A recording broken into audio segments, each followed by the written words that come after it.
Halo guys, balik lagi dengan aku Charlita. Aku merupakan salah satu mahasiswi dari Fakultas Psikologi Universitas 17 Agustus 1945 Samarinda.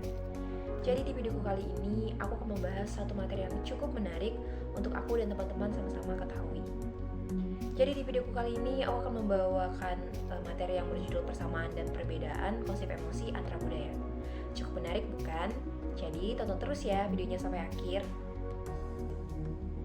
Konsep emosi adalah salah satu ciri khas dari kebudayaan yang masyarakat itu miliki. Di sini ada pengertian emosi dari Don Huckleberry dan Sandra Huckleberry dalam bukunya yang berjudul Discovering Psychology.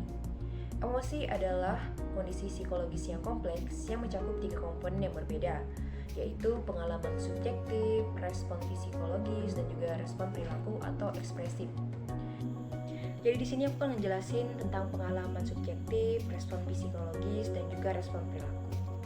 Yang pertama ada pengalaman subjektif. Jadi pengalaman subjektif ini adalah emosi yang kita alami terhadap suatu kondisi atau peristiwa akan berbeda-beda dengan orang lain. Itu karena kita masing-masing punya pengalaman yang berbeda pula. Ini membuat kita hampir mustahil memahami secara utuh kondisi emosi orang lain. Sebaliknya, orang lain juga nggak bakal pernah bisa memahami kondisi emosi kita sepenuhnya. Contohnya, misalkan kita melewati suatu jalan, mungkin emosi kita di situ biasa aja, tetapi ketika orang lain yang pernah melewati jalan itu dengan kekasihnya atau keluarganya yang sudah tiada, mungkin emosinya bakal berbeda juga. Selanjutnya, ada yang dimaksud dengan respon psikologis. Apa sih respon psikologis itu?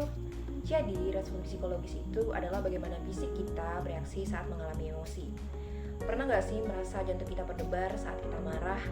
Nah, jadi itu adalah salah satu respon psikologis yang tubuh kita munculkan. Jadi respon psikologis ini sering kali terjadi di tubuh kita dan jarang diketahui oleh orang lain. Selanjutnya ada respon perilaku. Setelah kita mengalami pengalaman subjektif dan juga munculnya respon psikologis, selanjutnya kita akan mengalami emosi. Selanjutnya kita akan memunculkan respon perilaku, bagaimana kita mengekspresikan emosi seperti tersenyum saat bahagia, meremut ketika kita sedih, mengernyit ketika kita jijik, dan masih banyak lagi lainnya.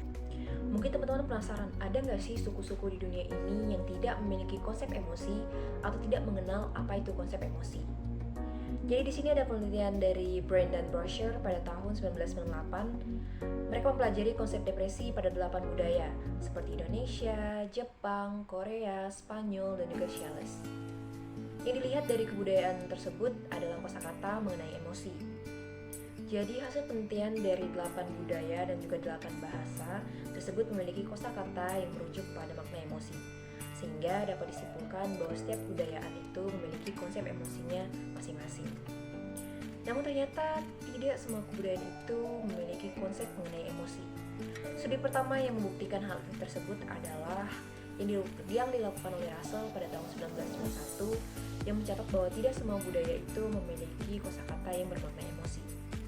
Levy pada tahun 1993 menemukan sebagaimana hal yang sama yang ditemukannya pada suku Tahiti dan juga suku Ivaluk di Mikronesia.